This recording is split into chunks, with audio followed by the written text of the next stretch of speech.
Welcome to After Hours, where stories come alive after dark. I'm your host, and the story continues. Previously on The Inheritance. Marcus discovered his father had been in New York for the past year, visiting the hotel where he and Marcus's mother spent their wedding night, talking to strangers about the son he never called. Victor left behind a letter, a key, and the location of page 48, the missing page with the names of the 7. Grand Central Terminal. Section B. Locker 1147. But the woman on the phone warned Marcus, "Don't go tonight. Wexler's people are watching. Wait until 6 a.m. when the station is crowded." What she didn't tell him is that she won't be the only one waiting. This is episode 4, The Exchange. 5:14 a.m. Sunday morning. I'd been awake for hours, lying in bed, staring at the ceiling, listening to Desiree breathe, running scenarios in my head. The key was in my jacket pocket, the brass one. Section B, locker 1147. Everything my father had died to protect, waiting in a metal box in the busiest train station in America. I slipped out of bed the way I had yesterday. Except this time, Desiree's hand caught my wrist. Sleepy, but alert. "Where are you going? I need to handle something." At 5 in the morning? Desiree, don't. Don't Desiree me, like you're about to lie. You told me yesterday about the documents, the threats, the people who killed your father. I know. So where are you going at 5 in the morning that you don't want me to know about? I could have lied. Made up something about work, or needing fresh air, or any of the small deceptions that married people use to create space. But I was tired of secrets. My father's secrets had poisoned everything they touched. I didn't want to become him. Grand Central. There's a locker. My father left something there. The missing page I told you about. The one with the names. The one those people will kill for? Yes. And you're going alone? At dawn? Without telling me. I was trying to protect you. Angry now. Don't you dare. Don't you use protection as an excuse to shut me out. That's what your father did. That's exactly what your father did. She was right. Of course she was right. I'm sorry. I'm coming with you. Desiree, I'm coming with you, or I'm calling the police right now and telling them everything. Your choice. She meant it. I could see it in her eyes. The same stubbornness that made her stay late at school every Friday to help struggling readers. The same determination that made her marry a man who couldn't talk about his past. I nodded. Okay, get dressed. Grand Central at 6 a.m. on a Sunday is a different world than Grand Central at rush hour. Emptier, but not empty. Travelers with rolling suitcases. Homeless people seeking warmth. Early workers trudging toward their trains. We entered through the Lexington Avenue entrance. Desiree's hand was in mine. Tight, like she was afraid I'd disappear if she let go, quietly. This place is beautiful. I've always loved the ceiling, the constellations. They're painted backwards. Some kind of mistake during construction. Or maybe intentional. Showing the stars as God would see them, looking down. Which way? Lockers are in the lower level, near the food court. I scanned faces as we walked, looking for anyone who looked back. Anyone who seemed too interested. But in New York, everyone is too interested or not interested at all. There's no middle ground.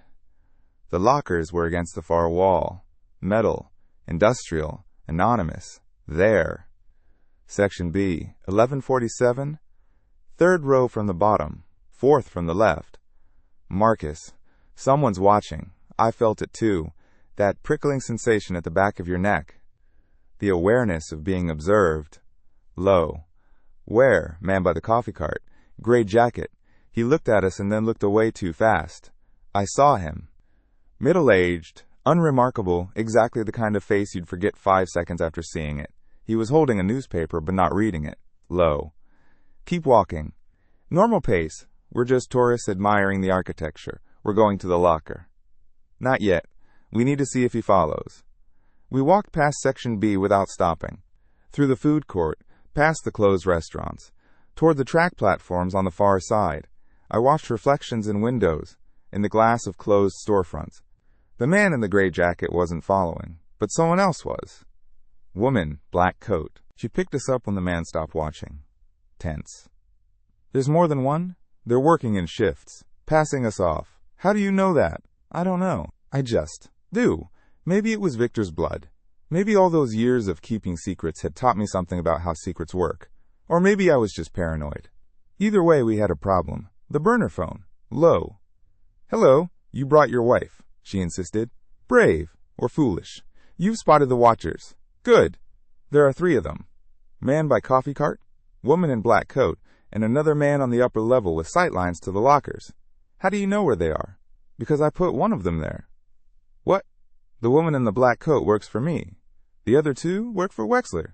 I needed to see how they were deployed before I could help you. Why should I trust you? You shouldn't. Trust no one completely. Isn't that what Victor's letter said? You read his letter? I helped him write it.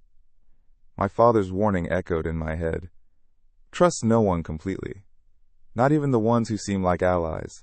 But I was standing in the middle of Grand Central Terminal, with Wexler's people watching, and my only way out was a woman I'd never seen, speaking through a burner phone. What do I do? In exactly 2 minutes, there will be a distraction. When it happens, walk to locker 1147, open it, take only the wooden box, leave everything else. Then walk to track 23. There will be a train with open doors. Get on, don't look back. And my wife? She comes with you. My woman in the black coat will intercept Wexler's people. You'll have 90 seconds at most. What's the distraction? You'll know it when you see it. I told Desiree the plan. Her hand tightened around mine, but she didn't argue, didn't question, just nodded and said, okay. ... 2 minutes. The longest 2 minutes of my life. And then it happened. The coffee cart. Someone had knocked it over. Hot coffee everywhere. Metal crashing. The vendor shouting in Spanish. Everyone in the food court turned to look. Everyone. Urgent. Now. Walk. Don't run. We walked. Fast but not running. Through the crowd of gawkers. Past the distraction. To the wall of lockers. I had the key in my hand. My fingers were shaking. Section B. Row 3. 4th from the left. Breathless. Oh my God. The locker was full. Stacks of manila envelopes, a leather satchel, 3 burner phones still in packages. And on top of it all, a wooden box. Mahogany with brass hinges. The same box I remembered from my father's closet. The same box that had haunted my childhood. Got it. Let's go. The other stuff. She said only the box. We moved. Through the food court, past the platforms, toward track 23. I could feel eyes on us now. Not just watching, but tracking, moving. Wexler's people had realized something was wrong. Urgent. Marcus, behind us. Don't look. Just walk faster. Track 23. A Metro North train. Doors open. Almost empty. We moved toward it. 20 feet. 15. 10. Get down. I didn't look back. I grabbed Desiree's hand, and we lunged through the train doors just as they started to close. Panting. Oh God. Oh God. Oh God. You okay? Someone just attacked someone. That woman. She was helping us. She hit him. She hit him with something. She was helping us. The train picked up speed. Through the tunnel, into the darkness, away from Grand Central and whoever had been chasing us. I looked down at my hands. I was holding the wooden box. My father's box. The thing. He had hidden away my entire childhood. And I had no idea what was inside. The train was headed to White Plains. We had no idea where we'd get off. No plan beyond get away. We found seats in an empty car and sat across from each other, the wooden box between us. Are you going to open it? I don't know. What do you mean you don't know? I've wondered about this box my entire life. What was inside? Why my father guarded it so carefully. Now that I have it, I'm afraid. Afraid of what? Afraid of who he really was. Afraid of what it means that he left it to me. Baby. Open the box. I did. Inside, on top of everything else, was a single sheet of paper. Yellowed with age. Folded in thirds. I knew what it was before I unfolded it. Page 48. Reading. Voice strained. The 7. Founding members and current principals. As of this documentation, the following individuals maintain controlling interest in the organization known internally as the Council. Continuing. 1. Harrison Whitmore III, Chairman, Whitmore Holdings, Whitmore Financial, Whitmore & Associates. Interrupting. Whitmore & Associates. Stunned. That's where I work. Whitmore & Associates, the accounting firm where I had worked for 11 years, the place I went every day, the place that ran background checks on employees, that had hired me straight out of college, that had promoted me 3 times. Harrison Whitmore III owned the Council, and I had been working for him my entire adult life. Slowly. Marcus, did your father know? He must have. He must have known exactly where I worked. He knew everything. Then why didn't he warn you? Why didn't he tell you to leave? Because he wanted me there. Because, oh God, what? My hiring, my promotions, all those background checks that somehow missed my connection to Victor Cole. They weren't missed. They were allowed. Whitmore knew who I was the entire time. Why would he hire the son of someone who was going to expose him?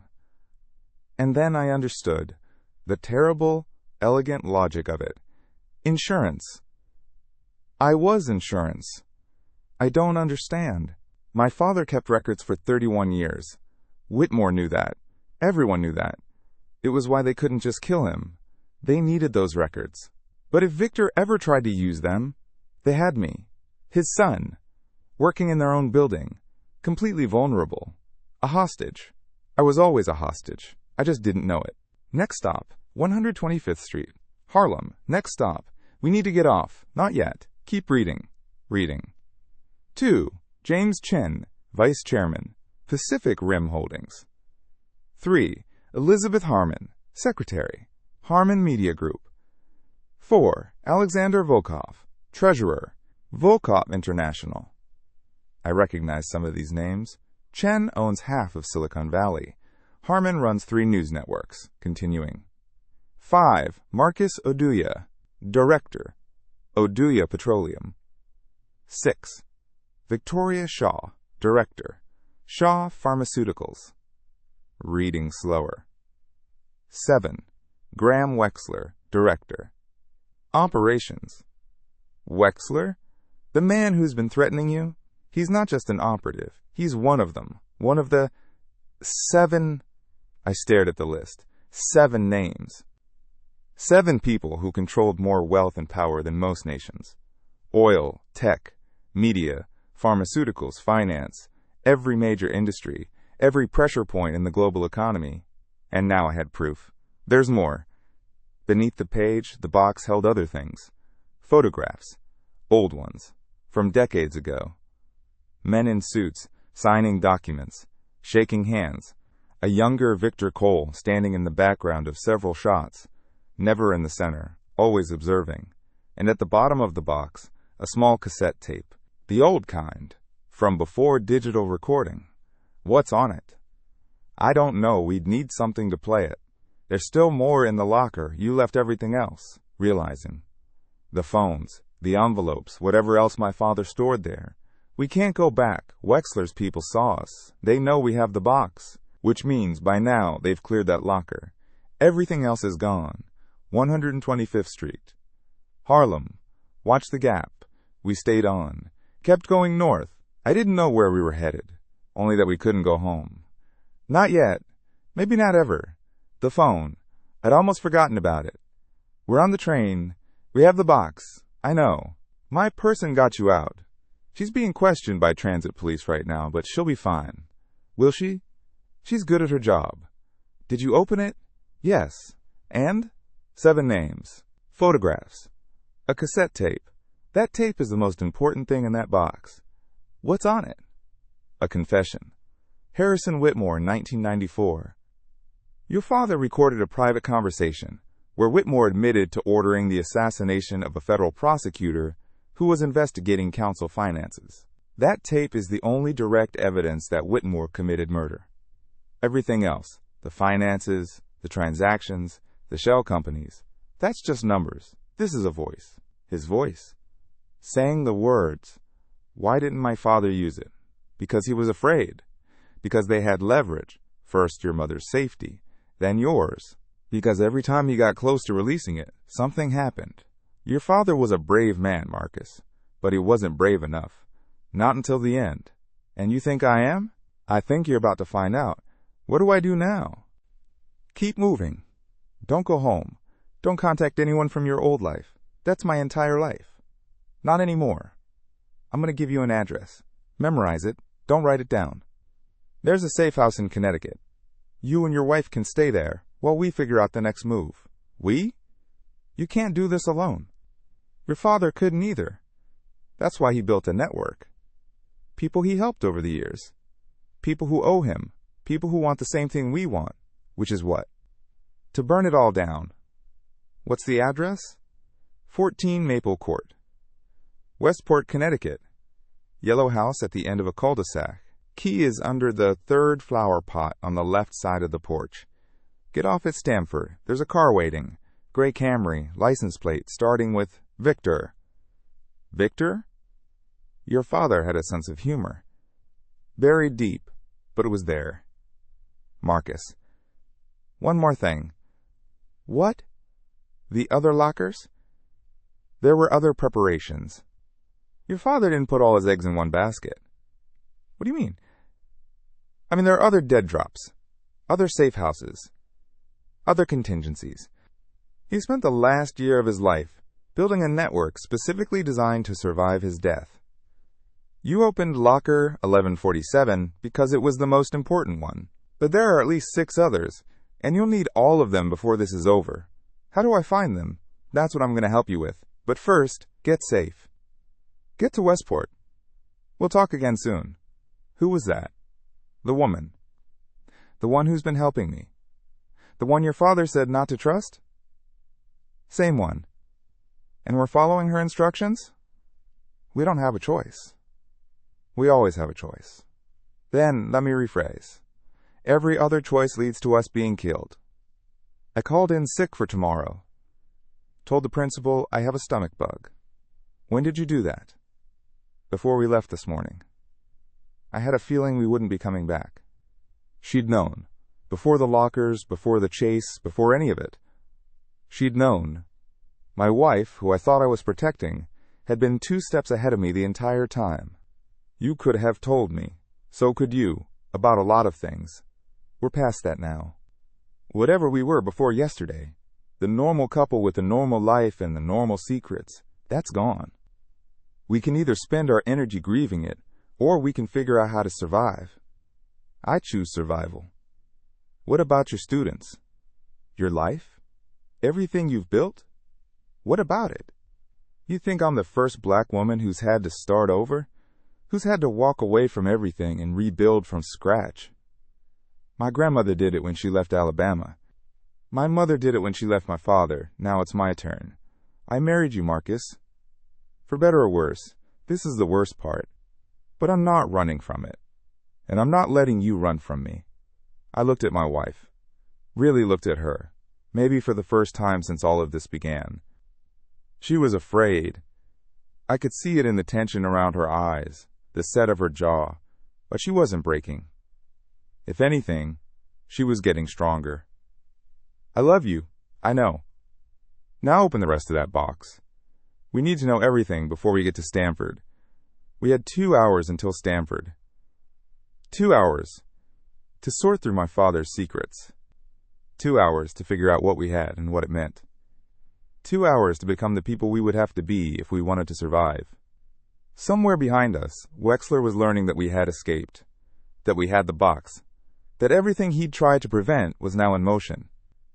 Somewhere ahead of us, a yellow house waited, a network my father had built, a chance to fight back. And somewhere in between, my old life was disappearing. Whitmore and Associates, where I'd worked for 11 years. The apartment in Brooklyn Heights. The routine, the safety, the carefully constructed normalcy. All of it gone. But in my hands, I held something more powerful than any of it. 7 names. A cassette tape. And the truth about the people who ran the world. The story continues tomorrow. Marcus has the names. He has the evidence. But the 7 have something too. Resources, power, and a willingness to do whatever it takes to protect themselves. A safe house in Connecticut is just the beginning. There are 6 more lockers, 6 more pieces of Victor's network, and at least one of them is a trap. Episode 5. The Network. If you want to find out what happens next, hit subscribe and turn on notifications. New episodes drop every single day. This is After Hours. See you in the dark.